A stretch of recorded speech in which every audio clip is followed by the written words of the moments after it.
Olá, gente. Meu nome é Mara Pereira.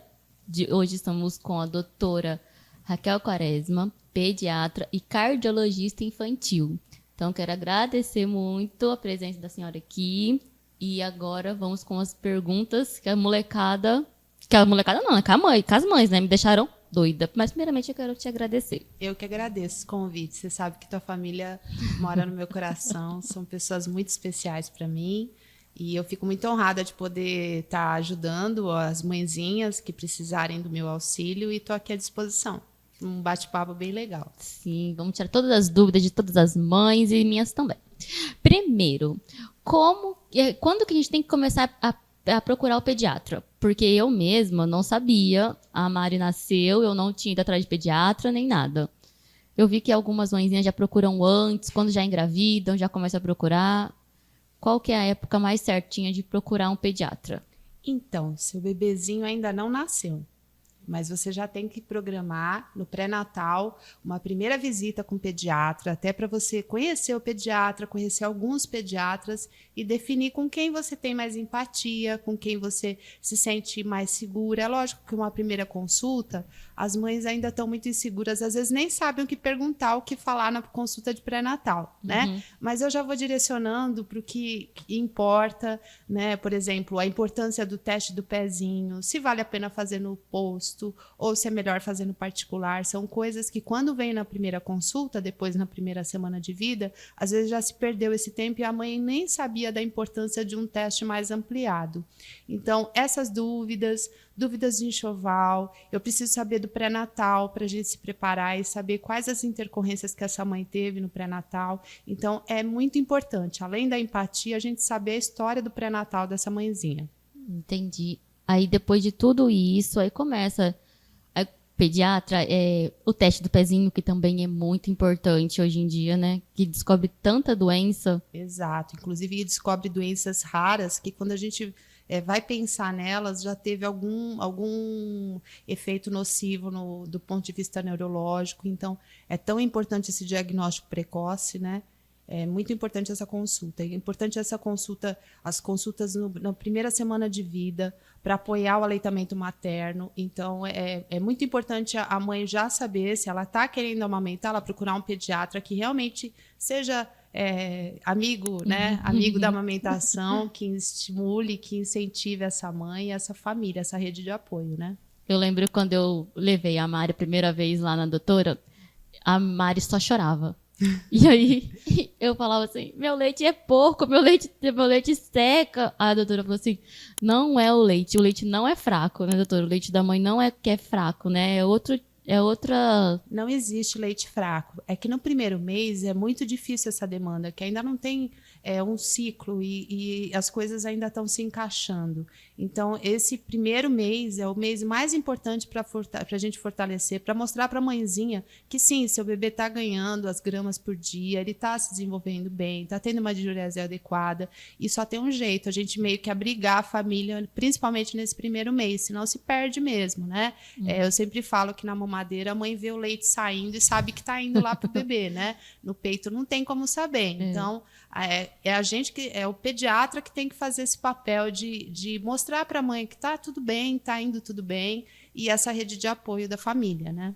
E eu lembro também que eu falava assim, mas o médico, a Mari ficou na UTI, né, gente? Ficou um tempinho na UTI, a doutora também ia lá, eu sempre, depois que eu começava a mandar mensagem, né? Aí minha amiga falava assim, pergunta pra doutora Raquel.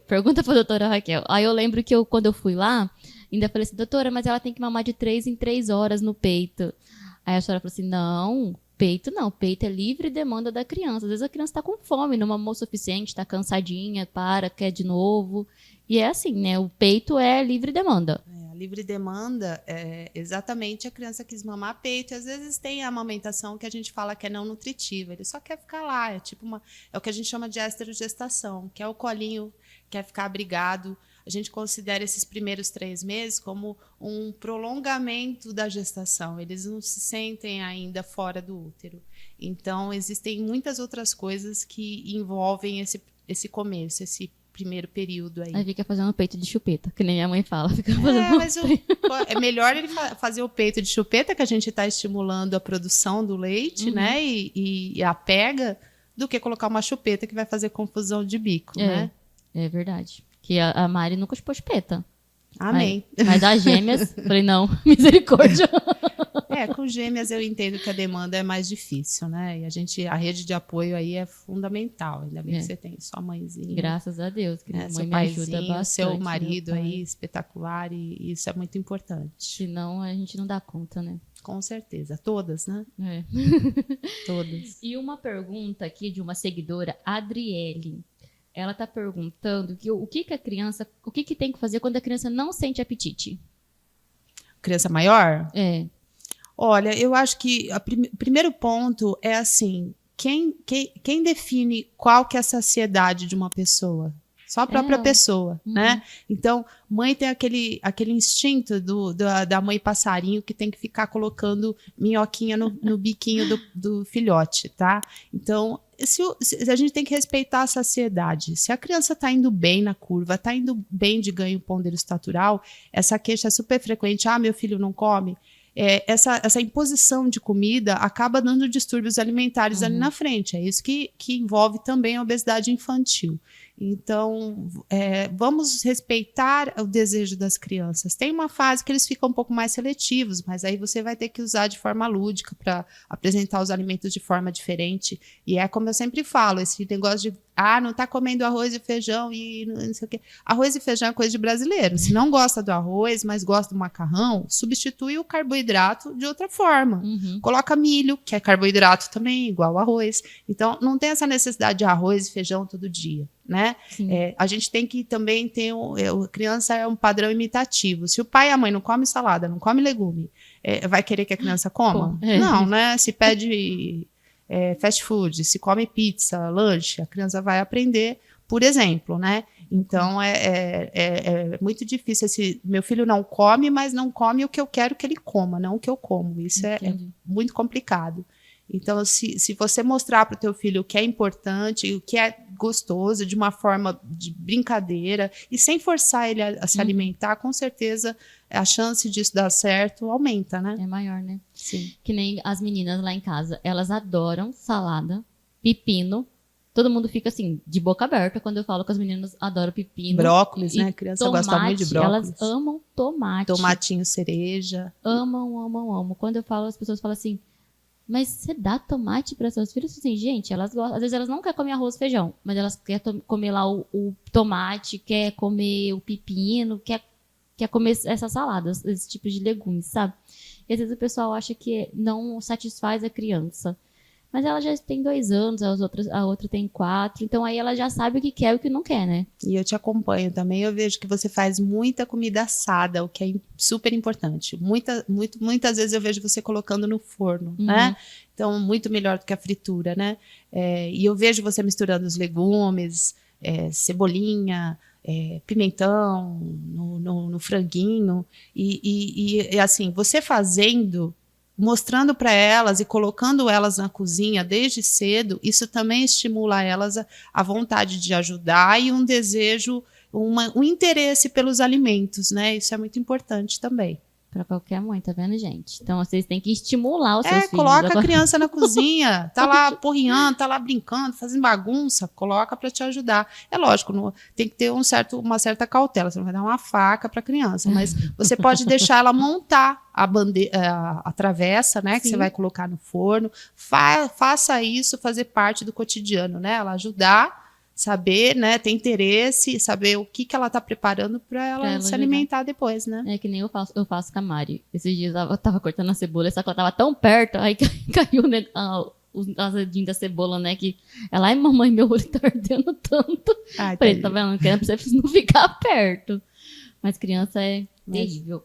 E teve uma outra que perguntou assim, minha filha de 2 anos tem intolerância à frutose, tem gases, diarreia, abdômen distendido. Isso tem cura? Na verdade, assim, no começo da introdução alimentar, as mães, elas têm um costume de me perguntar assim, mãe, doutora, eu posso começar pela frutinha e depois dar o almoço? Na verdade, as frutas são mais delicadas para a gente começar na introdução até do que o próprio almoço, né? Os legumes, enfim. as frutas, a gente tem que ter uma cautela no início da apresentação. Eu peço sempre para a mãe dar uns 2, 3 dias a mesma fruta na primeira vez, para depois ir mudando para as outras frutas, porque tem muita fruta que causa dermatite perianal, que causa assadura, tem fruta que realmente dá distensão, tem criança que fica com tudo vermelhinho em torno da boca, uma reação alérgica a algumas frutas. Então, existe, é presente isso, e por isso que eu peço para as mães fazerem, então, um diário alimentar, quando começa a perceber que está com o intestino muito preso, pode ser alguma fruta, ou está solto demais. Então, é uma atenção um pouquinho maior para esse tipo de alergia, né, ou de intolerância. Já que a gente está falando de tolerância, vamos começar a falar da alimentação. Quando que tem que começar a alimentação, a introdução alimentar nas crianças? Então, antigamente as vozinhas falavam assim, tá com 3 meses, já pode dar suquinho de laranja-lima, né? Não pode, gente. Hoje em dia, assim, a gente tá com muita a precaução, a prevenção principal da Sociedade Brasileira de Pediatria, e eu aqui como cardiologista infantil tenho que falar disso mesmo, é a prevenção à obesidade infantil. Então, hoje em dia, suco de fruta só após o 1º ano de vida. Tá? E numa quantidade limitada. A gente oferece no começo só 120 ml por dia, o restante do dia é água. Nos primeiros 6 meses, a orientação é leite materno exclusivo. Após o 6º mês, não antes disso, após o 6º mês e sinais de prontidão. Entre esses sinais de prontidão que a gente fala, a criança está sentando sem apoio. Aí sim a gente começa a introdução alimentar. Não tem nenhum benefício, pelo contrário, a exposição a alérgenos, aí vem as frutas, né, que foi da pergunta anterior, a exposição precoce favorece os quadros de atopia e de reações alérgicas no futuro. Então, quanto mais a gente esperar essa criança estar realmente pronta para a introdução alimentar, melhor, não tem que ter pressa. E introdução alimentar é com cuidado, é com paciência, não é achando que teu filho vai comer o prato inteiro que você ofereceu na primeira vez, que tô desanimada porque só comeu 2 colherzinhas. É assim mesmo, que nem tá? Não tem, aquela mãe tem uma ansiedade, né? A gente quer que coma, depois quer que engatinhe, depois quer que ande. Cada coisa no seu tempo, e cada criança tem o seu tempo. Então, a gente tem que respeitar a individualidade. Você tem gêmeas, e cada uma é de uma forma diferente. Totalmente. Uma come melhor, a outra engatinhou antes, a outra nasceu dentinho antes. Então, cada criança tem o seu tempo, né? E é preciso que a mãe tenha paciência. É o que eu falo, paciente tem que ter paciência. A mãezinha tem que ter paciência também. Que é a coisa que, olha, a gente tem que pedir para Deus paciência. Com certeza, né? Mas Deus fornece. Deus dá. Deus dá. A gente pede, ele dá. E quando a criança, a mãe não consegue mais amamentar, que nem a Mari. A Mari amamentou até os 4 meses. Depois começou a introdução das fórmulas. Sim. Tem que dar água, não tem que dar água? Como é que funciona nessa parte para as mães que estão vendo, estão grávidas e ainda não chegou nessa parte? Com essa questão da criança que não está em aleitamento materno exclusivo, oferecer água é um critério individual. Tem escolas, a americana fala de um jeito, a sociedade brasileira fala de outra forma, mas é meio aberto para cada pediatra indicar o que acha plausível. Eu, particularmente, eu não acho necessária a introdução de água. Eu acho que a introdução de água acaba dando uma certa saciedade. Eu vejo eles caindo de peso no gráfico. Então, já tem água na fórmula. Se tem que preparar na proporção exata, né, de uma medida para cada 30, na maioria das fórmulas. Então, você vendo, a criança está com uma diurese abundante, clara, moleirinha está plana, não está afundada, que seria sinal de desidratação. Está indo tudo bem, não precisa de água, e a água, neste momento, acaba atrapalhando, porque aí vai mamar menos e vai começar a cair no gráfico de peso. Após o 6º mês, aí sim, aí tem que começar a introdução de água, inclusive porque tem crianças que começam com obstipação, o intestino começa a ficar preso depois do 6º mês, aí eu vou ver porque a mãe não está dando água, e aí já começou fruta, já começou os alimentos, então aí é necessário a água, vai ter que ter um reforço. Em média, eles tomam uns 700 ml por dia entre fórmula e água nessa fase. Se a mãe não oferece muito, acaba prendendo o intestino, O né? intestino da criança. Que, igual, a Mari, ela tem o intestino bem preso. Só que eu já também não sei o que eu faço com ela. Ela ama ameixa, mesmo assim, tem o intestino preso. Ela come todos os tipos de fruta, não gosta de nada que é muito seco, sabe? Só arroz e feijão. Ela gosta de sempre ter um molhinho para a comida ficar mais molinha. Mas mesmo assim, ela tem intestino preso. Tem alguma coisa que eu possa fazer? Uma dúvida minha agora, viu, Então, gente? na verdade, é assim. A gente orienta. Todo mundo fala da ameixa e do mamão, mas o alimento que tem mais fibra e é melhor para obstipação é o abacate, né? Principalmente o avocado. Eu peço para colocar sempre farelo de aveia, que é fibra. Só que não adianta você aumentar a ingesta de fibra se a criança não aumenta a ingesta de água. Então, talvez a quantidade de água não esteja suficiente, ainda mais agora, no verão, que é calor e tem perdas, né? A criança não para, fica suando, e aí acaba tendo uma perda maior do que o ganho, né? Hídrico. Então, eu aumentaria a parte hídrica, aumentaria as frutas laxativas, aumentaria a fibra, salada na dieta, mas o principal, água. Eu acho que é a água. Muita água. Muita água. É porque ela soa bastante. Nossa, como ela soa. Exato. E aí, Então ela perde ela água. perde e talvez não tenha não está com a ingesta, né, adequada aí para perda. Entendi. Meu Deus. E também tem criança que é mais obstipada também. Normalmente menina, né? Mulher é mais obstipada, né? Na maioria das vezes. Entendi. Mas... E um exemplo, tem uma mãezinha aqui que perguntou pra mim que a avó, quer dizer, a neta dela caiu. E depois que a neta dela caiu, começou a desmaiar, tá indo nos médicos, não tá achando nada. Tem alguma... Não é diagnóstico, né? Porque a gente não tá vendo nada. Mas não é normal. É assim, quando tem casos de queda que as mães me relatam, né? Que a criança caiu, assim, primeiro ponto é saber se é uma queda da própria altura, né? Tá brincando e caiu da própria altura, uma queda tranquila, e se a criança não teve nenhum sinal neurológico, ou seja, vômito, desmaio, sonolência excessiva, irritabilidade, perda visual, então ver se a criança está enxergando bem, enfim. Esse seria no primeiro momento, né? Normalmente os traumatismos crânioencefálicos na criança, eles evoluem principalmente com depressão, né, neurológica nas primeiras horas. Mas a gente pede para essa criança ficar em observação, vômitos também, né? Começar com vômitos.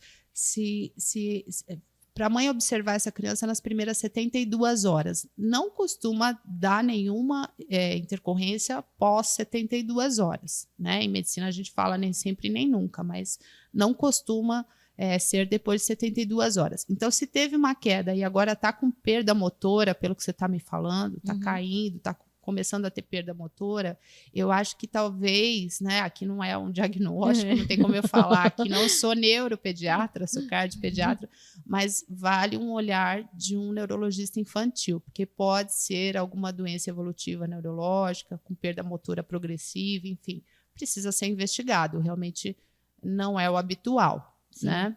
Se era uma criança que já deambulava normalmente e agora está tendo dificuldade na deambulação. Então, essa criança precisa ser avaliada por um neurologista infantil.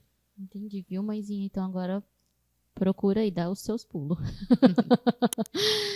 E que nem quando a gente vai começar um exemplo, a Mari vai agora só uma vez por ano na consultas clínica. De puericultura, né? Que a gente fala de rotina, que é a puericultura em pediatria. Com essa idade, 1 ano que sempre tem que ir uma vez por ano só, depois de 1 ano de idade. Não, as consultas de puericultura, elas são mensais até o 6º mês de vida, né? Sendo que no primeiro mês a gente acaba fazendo mais consulta por conta dessa demanda aí da amamentação e para tentar fortalecer a amamentação. Após o 6º mês, as consultas de puericultura de protocolo são a cada 3 meses até os 2 anos, né? A maioria das mães, elas preferem ir mensalmente durante o primeiro ano de vida, o que eu acho ótimo, porque o primeiro ano de vida É a taxa Importante. maior de mortalidade infantil, é a fase que elas mais têm dúvida. Então, eu deixo bem livre nesse primeiro ano de vida, mas após o primeiro ano de vida, aí ficaria realmente a cada 3 meses. Depois dos 2 anos, a gente faz as consultas de puericultura, né, de rotina, a cada 6 meses até os 5 anos, e depois dos 5 anos seria uma vez por ano. O que eu costumo fazer anualmente, que seria todo ano, ou seja, todo aniversário, até para eu caçar as mães que somem quando as crianças não ficam mais com síndrome de creche, não ficam mais resfriadas o tempo todo, gripadas, com diarreia, estomatite, tentar caçá-las nos aniversários, porque mesmo que a criança não tenha mais nada, a mãe lembra que está no aniversário, tem que fazer os exames de rotina e é importante um check-up pediátrico. Isso, inclusive, é orientado pela Sociedade Brasileira de Pediatria. A gente precisa ver a dosagem de ferro, cálcio, zinco, vitamina D, ver a glicemia, ver a hemoglobina glicada para prevenção de diabetes juvenil, ver dosagem de tireoide, ver triglicérides e colesterol, agora nesse boom de dislipidemia na infância, que é crianças com problema de colesterol. Enfim, é muito importante essas consultas de pericultura que não podem se perder, né? Que igual o da Mari, eu descobri que a Mari tinha tireoide. Isso. E uma outra lá, como é que chama? Tinha uma outra doencinha que ela tem lá no sangue, esqueci o nome. Só com 1 ano que eu descobri, que a doutora pediu os exames novamente, que no teste do pezinho não saiu. Não saiu. O hipotireoidismo congênito, ele aparece no teste do pezinho. Não mas apareceu. eu já cansei de pegar criança com hipotireoidismo, né, que é um problema de tireoide no exame de primeiro ano de vida, e que no teste do pezinho veio normal. Então, é por isso que eu bato na tecla que é necessário. Eu sei que é um procedimento um pouco mais invasivo, mas é necessário pelo menos uma vez por ano, né? Eu já peguei criança também com diagnóstico tardio, com uma queixa de dor lombar e estava acompanhando por outro colega, enfim, e a criança vivia internando por uma dor lombar e não sabia se era problema no rim, e os exames de rim estavam todos normais. E aí eu fui pensar em crise dolorosa, que é uma característica da anemia falciforme, que teria o resultado no teste do pezinho, e no teste do pezinho não veio. Eu pedindo eletroforese de hemoglobina, a gente detectou aí anemia falciforme, e a criança agora está em acompanhamento, e as crises que ela tinha era crises dolorosas da anemia falciforme. Então, é muito importante esse acompanhamento, é importante vocês estarem presentes com o pediatra, né? Confiarem no pediatra que está fazendo esse acompanhamento. Não é um procedimento muito tranquilo, né? Coleta de sangue em criança, terrível. Mas aqui a gente tem laboratórios que colhem até de forma domiciliar, no ambiente domiciliar, o que fica mais tranquilo, né? A Mari tem os traços da anemia falciforme. Descobri com 1 ano também, que foi o teste dos exames que pediu, né? Então, o traço é diferente da doença. O traço é importante para um aconselhamento genético lá na frente, né? De repente, ela vai ter um esposo, aí vai ter um pai do filho dela aí que tenha também traço, aí tem chance de ter um filho com a doença. Agora, a doença é um pouco mais debilitante, entendeu? A doença mesmo, a anemia falciforme, demanda muitos cuidados, transfusões, enfim. Não, eu só descobri com 1 ano também dela, que não, porque tem que sair também no teste do pezinho, né? O das gêmeas saiu no teste do pezinho. Tem uma acho que a Vitória tem os traços da anemia falciforme. Saiu no teste do pezinho. Tem criança que aparece o traço, às vezes e da não Valentina, aparece. Não. Isso. Eu falei, graças a Deus, né? Porque pelo menos a Valentina, tadinha, que sofreu tanto. E como é que a gente pensa numa anemia falciforme, né? Pedindo o exame, vendo que a criança está com anemia mesmo, vendo as taxas de ferritina, de hemoglobina, e vendo a característica das hemácias, enfim. É importante essa avaliação. Entendi. E tá sempre lá no pediatra para estar Como é que eu posso? De segmento, né? Seguindo, né?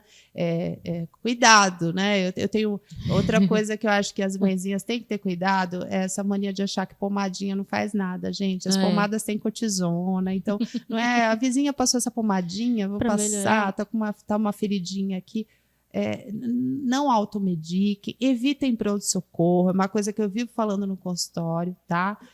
Pronto-socorro, a pessoa que está lá no pronto-socorro está lá para tratar uma emergência, né? E às vezes fica um pouco insegura e às vezes é um pouco mais invasiva no uso de antibióticos, o que eu acho super plausível, porque você não vai ter segmento dessa criança, então tentar sempre um encaixe com o seu pediatra, né? Para tentar evitar, assim, fora a exposição, a gente está no momento de pandemia, né? Eu era louca E febrefobia, não é febre não é sinal de sair correndo. Mãe, assim, tá com febre, nossa, vamos sair correndo para ir no pronto-socorro. Calma, muita calma. Ai, coitada da doutora Raquel, gente, eu deixava ela doidinha. Eu sempre falo assim, uma coisa que eu acho importante a gente falar aqui são os sinais do que é necessário realmente uma mãe levar uma criança no pronto-socorro, tá? Uma queda, né? Uma queda importante, ferimentos cortocontusos, né? Ferimentos profundos, que você não sabe se vai ser ponto ou não. Que mais? Vômitos incoercíveis, bebê vomitou, criança vomitou mais de 2 vezes, aí começa a evoluir com desidratação e demorar muito, acaba sendo difícil o acesso, fica difícil para pegar a veia, a criança chega numa condição pior, tá? Falta de ar, você viu que o bebê está ofegante ou a criança está com falta de ar, não dá para esperar o consultório, tem que levar no pronto-socorro. Manchas no corpo, principalmente tipo sangue pisado, pode ser sinal de meningite, tá? Para bebezinho, febre no bebê até 3 meses, principalmente no primeiro mês de vida, para levar no pronto-socorro, tá? Não é normal o bebezinho de 1 mês estar com febre. Lembrando de medir, não é a mãozinha ali, tá? Colocar o termômetro, né? Mediu, febre, tudo bem. Bebê, você pode até medicar, mas aí nessa faixa etária eu acho importante procurar o pronto-socorro. Agora, bebê maior que 3 meses e está em bom estado geral, medica para febre, observa, né, como é que vai a evolução, o que aparece a mais de sintoma. Se for necessário, aí sim leve ao pronto-socorro, né? E a febre é de 37,5, que aí é febre. A gente... Porque hoje eu vejo lá 37 e falo, já tá com febre. Meu Deus. Eu costumo falar que assim, ó, mãe não precisa de termômetro. Quando ela fala que tá com febre, vai vir a febre. Se não tá, vai vir a febre.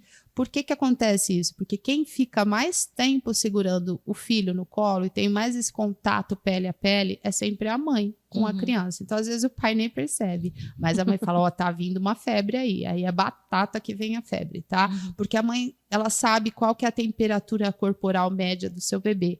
Então, começou a subir um pouquinho, ela já adivinha aí. Então, eu até considero, quando a mãe fala, não, eu não medi, mas tava com febre, eu já sei que tava com febre mesmo. Com febre mesmo. Mas, assim, febre, a gente considerava até este ano, para ver como medicina muda, né? Febrícula de 37,5 a 37,8 e febre acima de 37,8. Atualmente, assim, há 1 mês atrás, já está se definindo febre como temperatura acima de 37,1 a 37,2, né? Então, aí já mas assim, já é uma febre baixa. A febre que é mais preocupante seria a febre alta. O que é febre alta? Não é 38. A mãe fala, nossa, estava com febrão de 38, 38,5. Não. Febre alta seria febre acima de 39.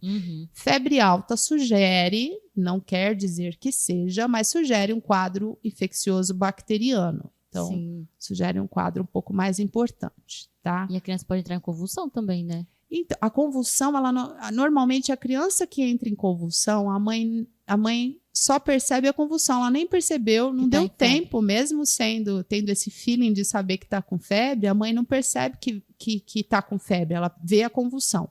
Porque o que faz a convulsão não é aquela temperatura que vai subindo, não, é a subida súbita e rápida da temperatura.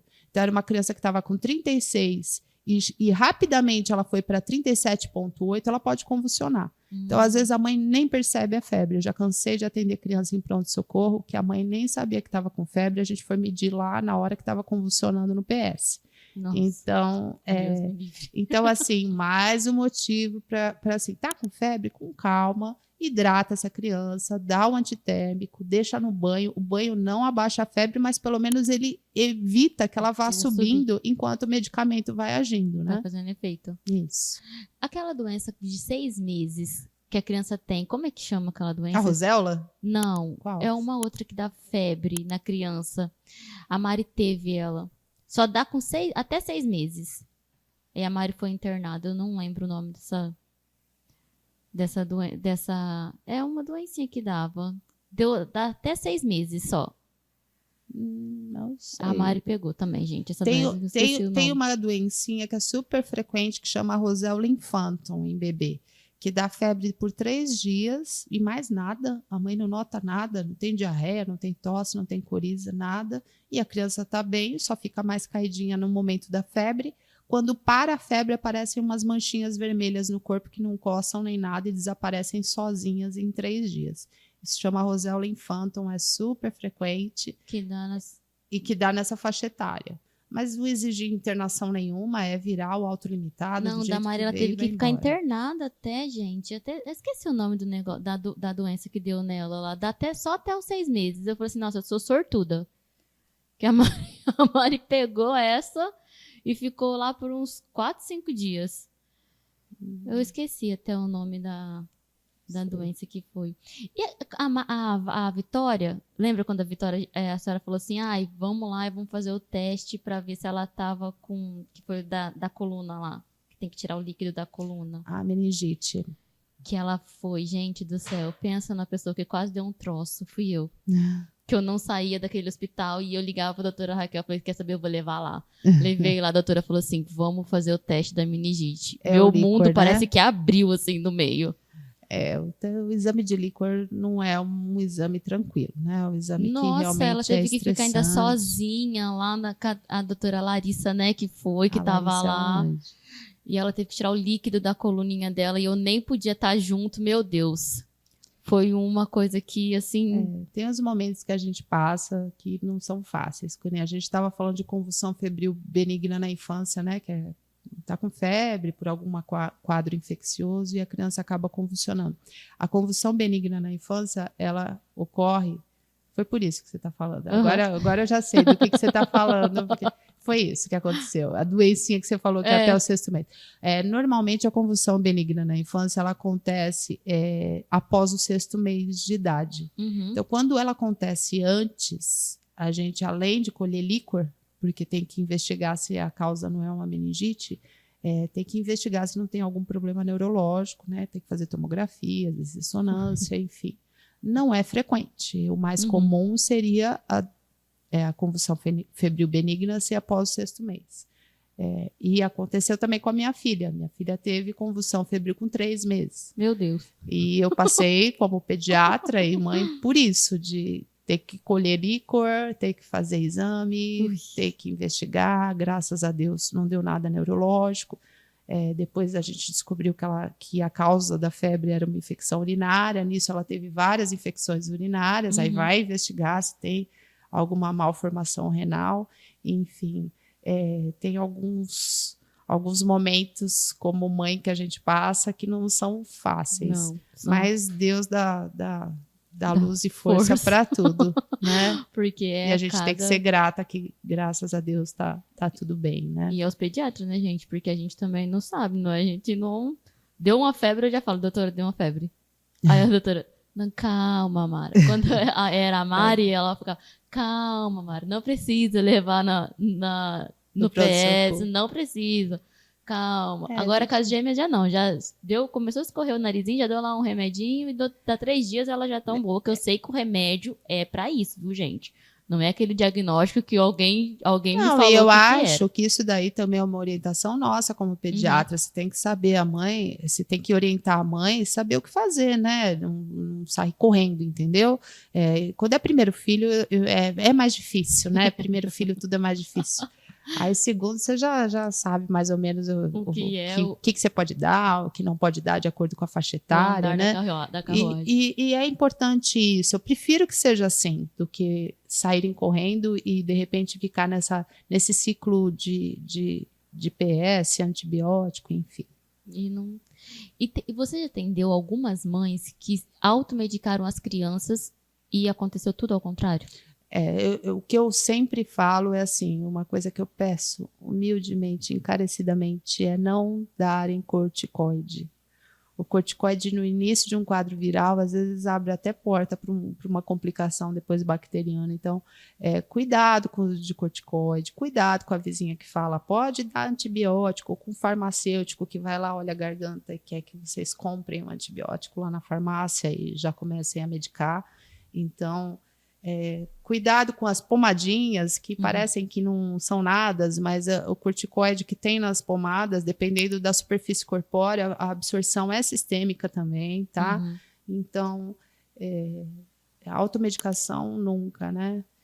As orientações de pediatra, assim, alguns xaropinhos fluidificantes, isso o seu pediatra vai te ensinar o caminho do que não tem problema você dar enquanto ele não consegue avaliar, né?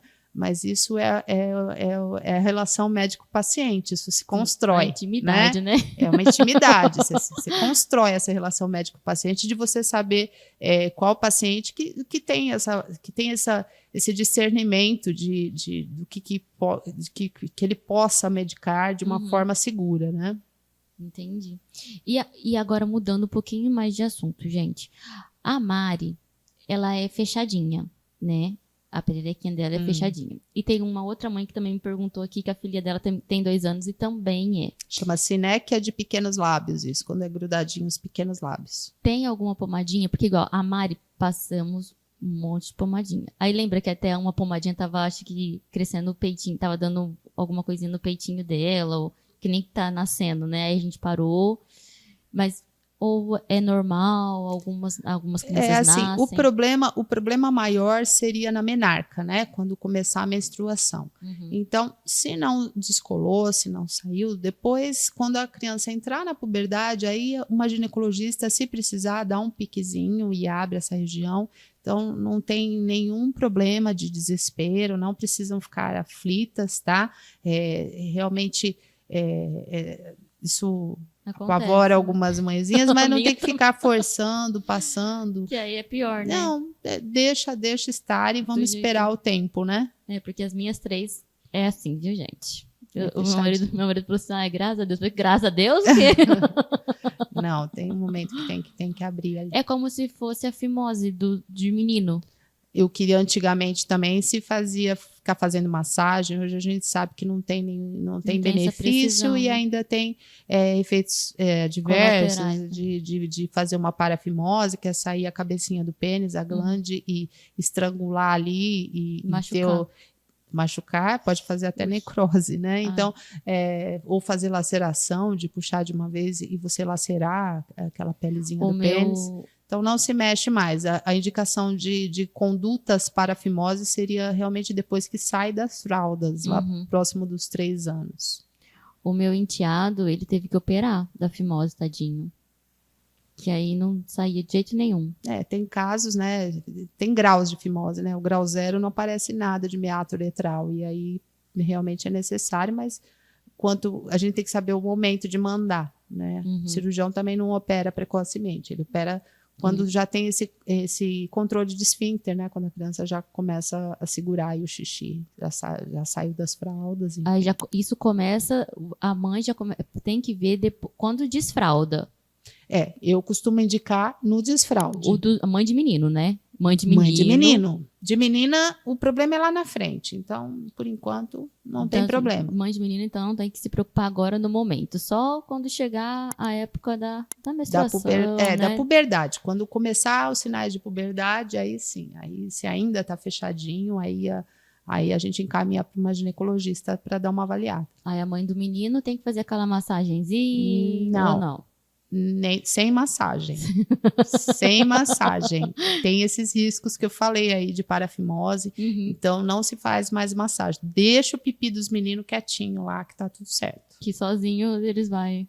menino é mais curioso, né? Normalmente ele libera sozinho, né? Mas se não liberar, a gente encaminha. Aí o cirurgião pediátrico, ele pode fazer a manobra, enfim. Mas eu não costumo indicar fazer em casa, porque às vezes vocês não sabem o tanto que vai de limite. Isso pode gerar lesões que até atrapalham o cirurgião depois no procedimento. Então, e dá trauma, né? Porque o meu enteado, tadinho, tinha tanto trauma, não podia nem nem trauma, revelar. Tem criança que acaba até fazendo infecção urinária, porque aí começa a reter a urina porque tá machucado e arde na hora de fazer xixi. Então, a gente não indica mais fazer massagenzinha, não. Agora deixa natural. Deixa o pipi quieto.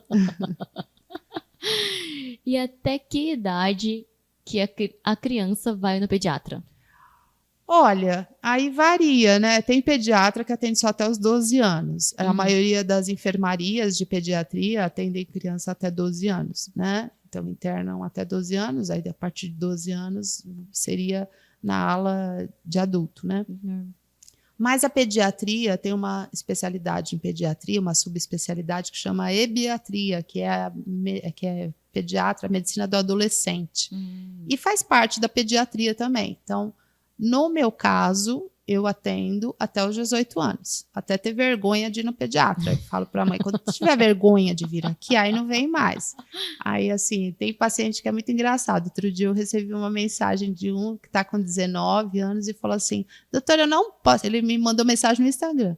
Doutora, eu não posso mais passar com a senhora, não é possível. Eu estava falando para minha mãe aqui que eu tô com saudade de ir aí conversar com eles. Eles me mostram foto da namorada quando vão no consultório. Aí eu falei, não, é só agora, só quando for seu filho. Eu falei, mas não tem pressa. Pode esperar Pode esperar.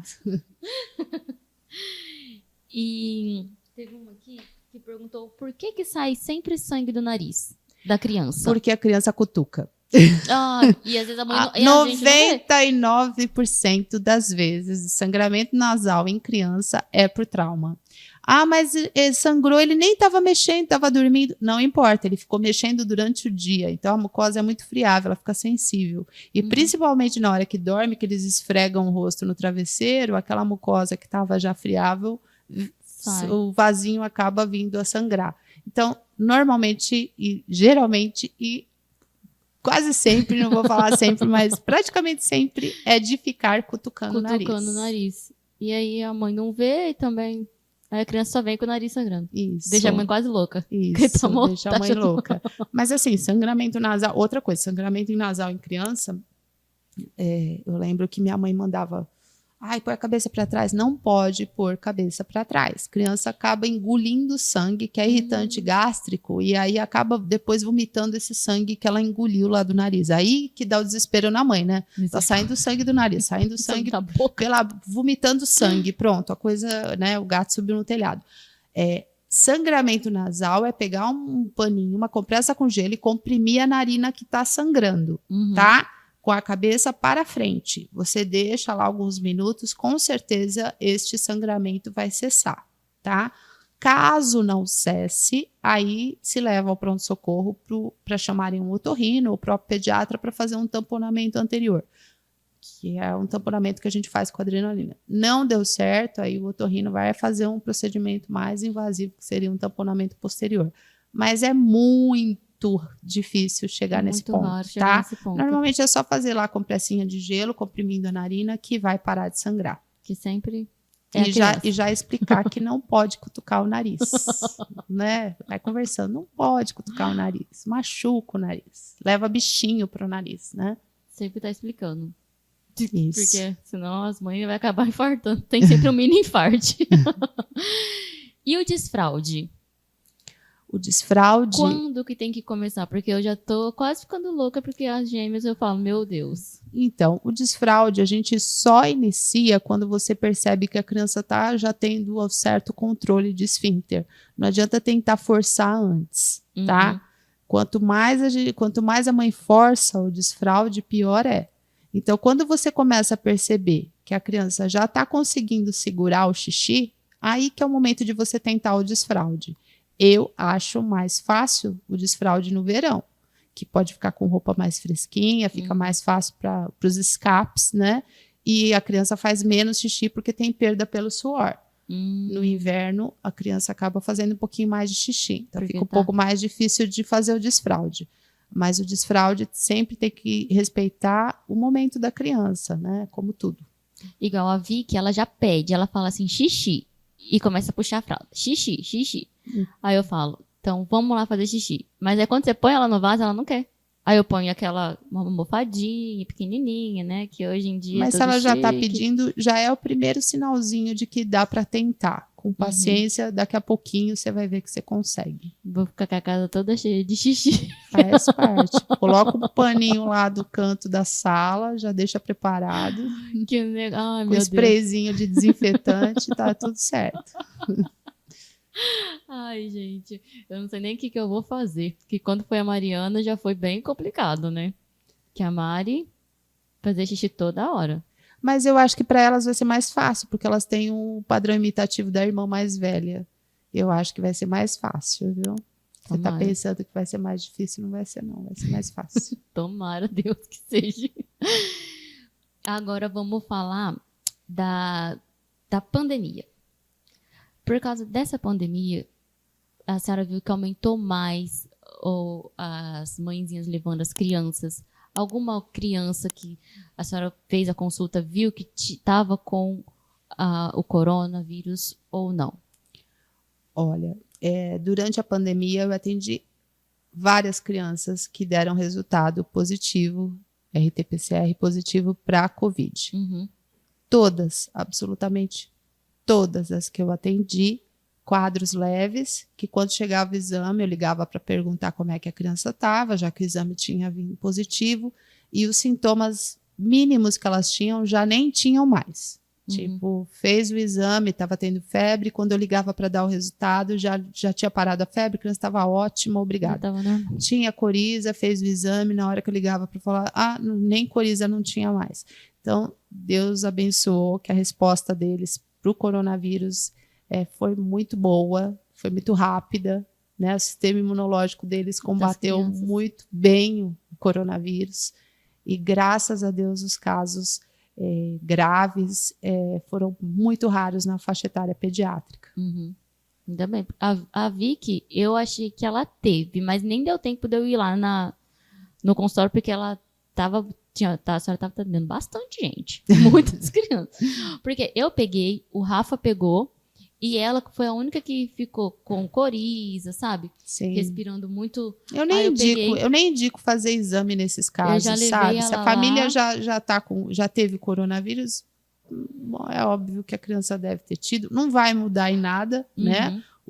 A vida dessa criança, fazer o exame ou não fazer o exame, porque a família toda vai ter que ficar isolada aí na quarentena, então... Aí eu levei ela lá, eles medicaram com o mesmo medicamento, né, só que tudo em xaropinho pra ela, depois de 2 dias ela tava ótima. Muito diferente da gente, né? Não, criança, assim, a gente passa os medicamentos habituais, sintomáticos, né? Um remedinho para coriza, um antitérmico, se necessário um anti-inflamatório, e eles melhoram, sem nada de específico. Graças a Deus. Nada de remédio de verme, nada de cloroquina, nada disso, amém.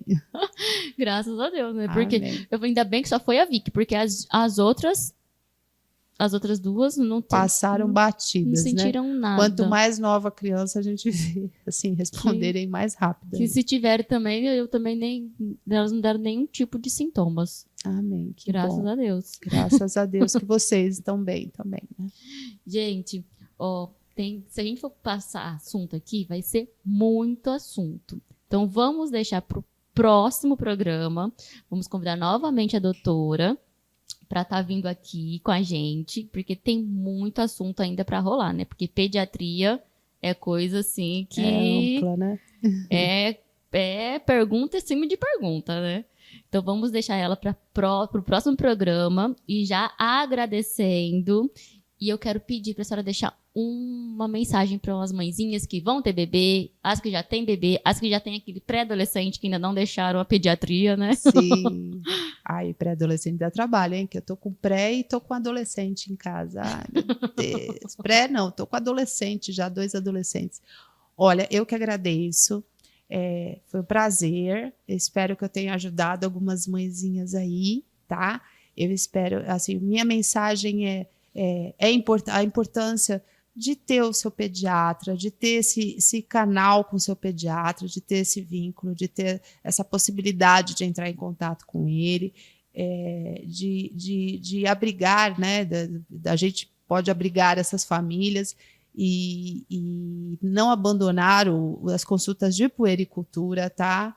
Não é porque a criança cresceu que não precisa mais levar no pediatra. É importante quando eles crescem, a gente tem outras coisas, né, que o pediatra tem obrigação de fazer, como medir pressão, enfim, e tem esse cuidado com o controle ponderostatural, com peso, com a parte psicológica, eles foram tão afetados durante essa pandemia. Bastante. Eu nunca mandei tanta criança para psicólogo para fazer terapia. Então, eu que agradeço pela abertura aqui, pelo canal de abertura. Espero que tenha ajudado algumas mãezinhas. E acho que é isso aí. Ajudou muito, muito. Até eu, né, gente, que eu contei aqui para vocês algumas historinhas minhas. Mas eu que também agradeço por participar e aceitar o convite. E vamos ter a próxima, viu, minha gente? Tchauzinho.